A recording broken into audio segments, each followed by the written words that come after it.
All right, today we're diving into a really different way of looking at the Quran. This isn't about history, it's not about stories laid out on a timeline. We're going to explore it as a live, interconnected system where, get this, everything is happening all at once, right now. So, right out of the gate, the source material we're working from throws down a challenge.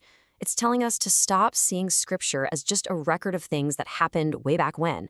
Instead, we're being asked to see it as an operational system, something that is actively running. The big idea here, well, it's a total paradigm shift. It's arguing that these huge pivotal moments in the Quran aren't just a sequence of events. Nope. They're all part of one single, simultaneous truth event that is constantly in motion. Okay, let's get into it. Here's our roadmap for today. First, we'll look at the Quran as a kind of code. Then we'll use a really famous event at a palm tree as our main case study.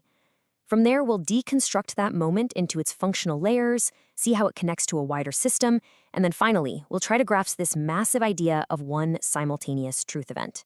So first things first, let's adjust our lens. Instead of thinking of this as literature, this interpretation asks us to see the Quran structurally, almost like a piece of compiled software, a living system that has its own functions, its own protocols, and its own operational laws. Now, to make this real, we need an anchor point. And what better one than the story of Maryam and childbirth? It's one of the most powerful emotional scenes in the Quran. But in this system we're exploring, it's not just a story, it's a critical execution point in the code. Okay, so this is the moment of crisis. The labor pains, which the Quran calls mahad, they represent this point of absolute terminal pressure, a moment where it feels like all paths are completely closed off. But in this framework, this isn't just pain, it's a necessary function. A very specific boundary condition in the system is being met.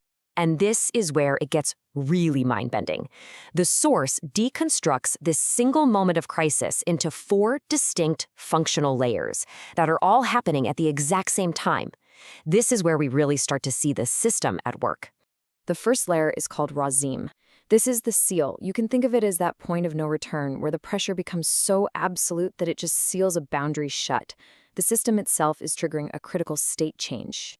Now, here's what's so wild about this. The source identifies this Razīm seal as a repeating pattern. The pressure Maryam feels is seen as functionally the exact same as Iblīs being sealed out of mercy, or the land of Lot being sealed for destruction. It's even compared to a DNA telomere, the literal end of the line. And once you hit this sealed point, the system says there are only 3 ways out. But right after the seal comes the intervention. This is the second layer, Raḥīm. And it's not about going around the boundary. This is divine mercy piercing through it. A voice calls out, "Do not grieve." And just like that, the normal laws of the system are suspended. The impossible suddenly becomes possible. And this just illustrates the point brilliantly. This intervention isn't happening in a vacuum. According to this view, Maryam's moment of release is causally linked to all these other pivotal confessions happening across the system at the same time. Jonah in the whale, Pharaoh as the sea closes in, their crises and their confessions are functionally part of the very same Raḥīm event. The sequence is completed by 2 final layers. First, there's an emergence of new sustenance, the dates falling from the palm tree. And that's followed by a stabilization into a state of peace.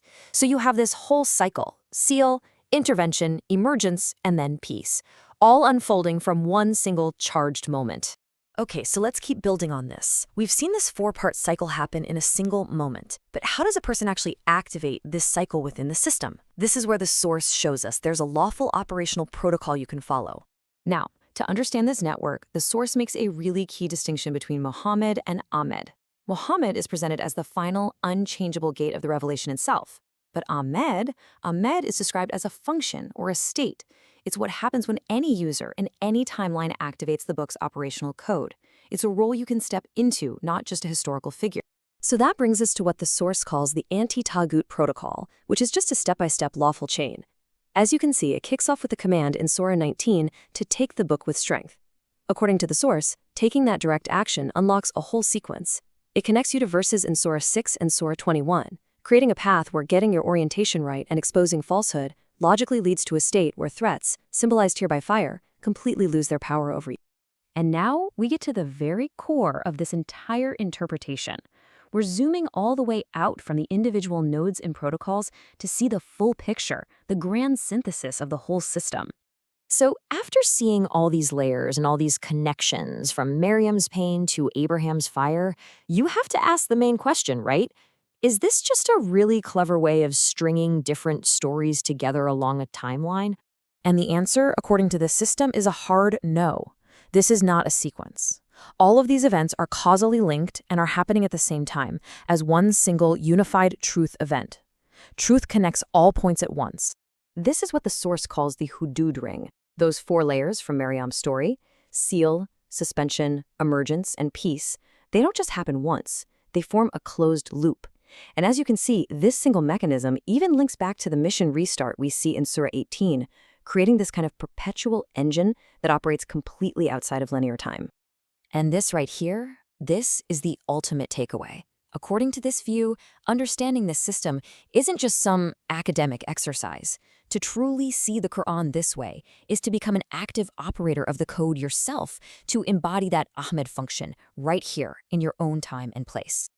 So, just to recap this whole profound idea, we've seen that individual verses aren't just telling stories. They are playing specific functional roles. Nothing is isolated. It's all part of a single, dynamic, unified system that is always, always running. And that brings us to the end, with the source's own provocative question, which turns all of this complex analysis into a very personal reflection. You know, the very first step in that protocol we saw was verse 19:12, take the book with strength. So the final question isn't for me, it's for you. Have you